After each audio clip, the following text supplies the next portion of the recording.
ആലിമോളെ അമ്മയും കൂടി ആശുപത്രി കൊണ്ടത് ഈ വണ്ടിയായിരുന്നു. അതിനുശേഷം ആ കുട്ടി ഒരുപാട് വിളിച്ചുകളാണ് പകർന്നത്. അത് ഒരു കൊല്ലമായിട്ട് വിളിക്കാതിരുന്ന അമ്മ എന്നെ വിളിച്ചു. ക്യാൻസർ പേഷ്യൻ്റ് ആണ്. അമ്മയെ ഞാൻ കണ്ടിട്ട് ഒരു കൊല്ലത്തിന് മുകളിലായി. കണ്ടിട്ട് കാണണമെന്ന് പറഞ്ഞു. വളരെയധികം സന്തോഷമുണ്ടായിരുന്നു. കാരണം ആ കുഞ്ഞ് എനിക്കൊരു വെളിച്ചം പകർന്നിട്ടാണ് പോയത്.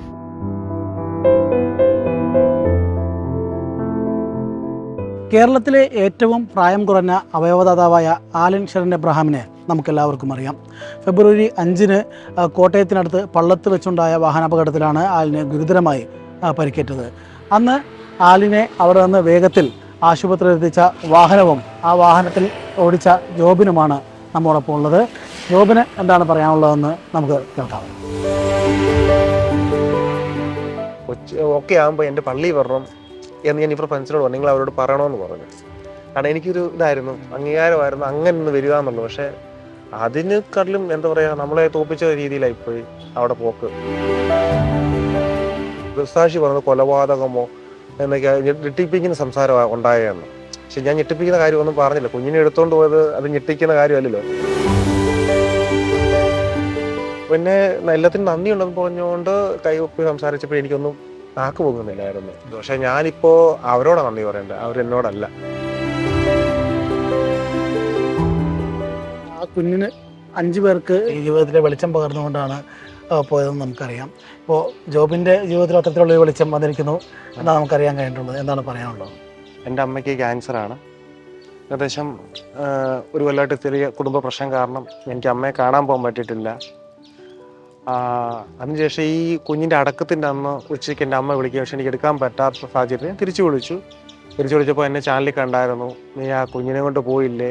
അങ്ങനെ ഒരു കൊല്ലത്തിന് ശേഷം ഞാൻ അമ്മയുടെ സൗണ്ട് കേൾക്കുന്നത്. പക്ഷെ അമ്മയുടെ മുടിയൊക്കെ പോയെന്ന് എൻ്റെ ബന്ധുക്കളൊക്കെ വന്ന് പറയുമ്പോഴൊക്കെ അറിയാൻ പറ്റും. മുടിയില്ല, പക്ഷെ ഇപ്പോഴും എല്ലാം ഓക്കെ ആയിട്ടുണ്ട് എന്ന് പറയുമ്പോഴും ഒരു പ്രയാസമുണ്ട്. കാണാൻ പറ്റാത്തൊരു പ്രയാസം ഉണ്ടായിരുന്നു. പക്ഷേ ഈ അലിൻമോള് കാരണം വിളിച്ചു, എൻ്റെ അമ്മ എന്നെ വിളിച്ചു. ഈ സംഭവം ഉണ്ടാകുമ്പോൾ ഈ കുഞ്ഞിനെ ഇപ്പോൾ ഡെഡ് ബോഡി കണ്ടാൽ പേടിയാന്നൊക്കെ നേരത്തെ എന്നോട് പറഞ്ഞു. ബ്ലഡ് കണ്ടാൽ എനിക്ക് പേടിയാ. അപ്പോൾ ആ ബ്ലഡ് കണ്ട പേടി ഉള്ളതുകൊണ്ടാണ്. ഞാൻ ഒരു പയ്യനുണ്ടായിരുന്നു. ആ പയ്യനെ കുറിച്ച് ആരും എങ്ങും പറയുന്നൊന്നുമില്ല. ആ പയ്യൻ ആരാന്ന് എനിക്ക് ഇപ്പോഴും അറിയത്തില്ല. ഒരു വെള്ളം കൊണ്ട് വന്ന വണ്ടിയാണ്. ആ പയ്യനാണ് എന്നെ സഹായിക്കാൻ വന്നത്. ഞങ്ങൾ ഡോർ പൊളിച്ചപ്പം ഈ കുഞ്ഞിനെ എടുത്ത് അവൻ്റെ കയ്യിലെ ഫസ്റ്റ് കൊടുക്കുന്നത്. അവൻ തോളത്തിട്ടപ്പോഴാണ് ഈ ബ്ലഡ് കാണുമ്പോൾ എനിക്ക് ബ്ലഡിനോട് അടുക്കാൻ പറ്റത്തില്ല. കാരണം ബ്ലഡ് അടുത്ത് കഴിഞ്ഞാൽ എന്നെ അറിയാവുന്നവർക്കറിയാം താഴെ പോകുമെന്നറിയാം. അപ്പം ബാക്കിയുള്ളവരെയും കൂടി ഒന്ന് ഓപ്പോസിറ്റ് വന്ന വണ്ടിക്കാരനെ നോക്കണമല്ലോ പറഞ്ഞിട്ട് ചേട്ടാ ഇതിനെ ഒന്ന് പിടിക്കുമെന്ന് പറഞ്ഞുകൊണ്ട് ഈ കൊച്ചിനെ എൻ്റെ തരുവോ ചെയ്ത് രണ്ടാമത്. ഞാൻ ഇവരെ ഒന്ന് എടുക്കട്ടെന്ന് പറഞ്ഞു. അപ്പോൾ ആൾക്കാർ കൂടി. അപ്പോഴത്തേക്കാണ് ഞാൻ ഈ കുഞ്ഞിനെ ഒന്ന് അനക്കാൻ നോക്കുന്നത്. കുഞ്ഞിൻ്റെ അമ്മയോട് ഞാൻ പറഞ്ഞു കുഞ്ഞിന് ബുദ്ധിമുട്ടുണ്ട്. അപ്പോൾ കുഞ്ഞു എൻ്റെ മോളിങ്ങനെ ഉറങ്ങത്തില്ല എന്നൊക്കെ പറയുന്നുണ്ട്. അപ്പം ഞാൻ അവിടെ പറയുന്നുണ്ട്. അപ്പം പറഞ്ഞ് കേൾക്കുന്നുണ്ട്. എല്ലാം ഒരു ഇത് ഞാൻ ഓഫായിട്ടാണ്. കാരണം ബ്ലഡ് കണ്ടതിൻ്റെ ഒരു ബുദ്ധിമുട്ടുണ്ടായിരുന്നു എനിക്ക്. കുഞ്ഞിൻ്റെ ദേഹത്ത് ബ്ലഡ് ഒന്നും ഇല്ല. കുഞ്ഞിൻ്റെ ബ്ലഡ് ഉണ്ടെങ്കിൽ എടുക്കാൻ സാധിക്കത്തില്ല, എൻ്റെ അവസ്ഥ ഏതായതുകൊണ്ട്. പിന്നെ അത് കഴിഞ്ഞ് അവിടെ വണ്ടിക്കാരോടെല്ലാം ഞാൻ ചോദിച്ചു. പിന്നെ ഒരു ആംബുലൻസ് ഞാൻ തടയുമായിരുന്നു ചെയ്ത്. തടഞ്ഞിട്ട് ഞാൻ അവരോട് കുഞ്ഞിനെങ്കിലും നിങ്ങൾ കൊണ്ടുവന്ന് പറഞ്ഞു. അപ്പം അവരുടെ പേഷ്യൻ്റ് ഉണ്ട്. കാരണം 108 തോന്നുന്നു. കാരണം അവർക്ക് അങ്ങനെ വേറെ ആളെ കയറ്റാൻ പറ്റത്തില്ല. അങ്ങനെയാണ് ഞാൻ പറഞ്ഞത് അന്നപ്പാ എൻ്റെ കൂടെ കയറെന്ന് പറഞ്ഞുകൊണ്ട് ആ പോയ പോക്കായിരുന്നു. ആലിനെ ആശുപത്രിയിൽ കൊണ്ടുപോകുന്നതിനിടെ മകനെ വിളിക്കാൻ മറന്നുപോയിരുന്നല്ലേ? മെഡിസിൻ വണ്ടിയാണ്. ഞാൻ കോട്ടയം മെഡിക്കൽ കോളേജ് മരുന്ന് ഇറക്കിയിട്ട് നമ്മുടെ ചങ്ങനാശ്ശേരി എൻ്റെ മോനെ വിളിക്കണമായിരുന്നു. എൻ്റെ മോനെ 3:30 വിടുന്നത്. അപ്പോൾ അതിന് മുമ്പ് എനിക്ക് തിരിച്ചു വരണം. ഇവിടെ വന്ന് വണ്ടി ഇട്ടിട്ട് ബൈക്ക് എടുത്തുകൊണ്ടാണ് ഞാൻ മോനെ വിളിക്കാൻ പോകുന്നത്. അത് കഴിഞ്ഞ് മോനെ ഡേ കെയറിലാണ് കൊണ്ട് വിടുന്നത്. വൈഫിന് ജോലി ഉണ്ടോണ്ട് ഡേ കെയറിലാണ് കൊണ്ട് വിടുന്നത്. അപ്പോൾ ആ ഒരു ഇതിലോട്ട് നമ്മൾ എൻ്റെ മോൻ്റെ കാര്യം അങ്ങ് മറന്നുപോയി. പിന്നെ ആണ് അറിയുന്നത് മോനെ വിളിച്ചില്ലല്ലോ എന്ന്. പിന്നെ എൻ്റെ നാട്ടിലുള്ള എൻ്റെ അങ്കിളുണ്ട്. അപ്പം പുള്ളിക്കാരനെ വിളിച്ച് ഞാൻ പറഞ്ഞു, അച്ഛാ ഞാനൊരു പ്രശ്നത്തിൽ പെട്ട് കിടക്കുക, ഇത് ശരിയെന്ന് പറഞ്ഞു. ഓക്കെ പറഞ്ഞു. പിന്നെ വന്ന് രാത്രി വന്ന് വിശദീകരിച്ചപ്പോഴാണ് അവർ കാര്യങ്ങളൊക്കെ അറിഞ്ഞത്. പിന്നീട് എന്തുകൊണ്ടാണ് ലീവ് എടുത്ത് മാറി നിന്നത്? 2 ദിവസം കഴിഞ്ഞപ്പോഴത്തേക്ക് എനിക്ക് പറ്റുന്നില്ല.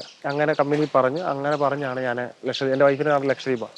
നേരെ അങ്ങോട്ട് പോകുന്നു. അവിടെ ഒരാഴ്ച കുറച്ച് റെസ്റ്റൊക്കെ എടുത്ത് നിൽക്കുമ്പോഴാണ് തിരിച്ച് എറണാകുളത്ത് ഞാൻ വന്നു. അപ്പോൾ ഇടയ്ക്കിടയ്ക്ക് വിളിച്ച് ഞാൻ ചോദിക്കാൻ പറഞ്ഞു, ഇങ്ങനെ ഇമ്പ്രൂവ് ഇത് മുന്നോട്ട് കുഞ്ഞിന് ഓക്കെ ആകുന്നില്ല എന്ന് പറഞ്ഞു. ഞാൻ ഇവിടെ നമ്മുടെ എറണാകുളത്ത് വന്നു. എറണാകുളത്ത് വന്നപ്പോൾ രാവിലെ തന്നെ 6 ഫ്രണ്ട്സ് വിളിച്ച് പറഞ്ഞു മരണപ്പെട്ടെന്ന് പറഞ്ഞു.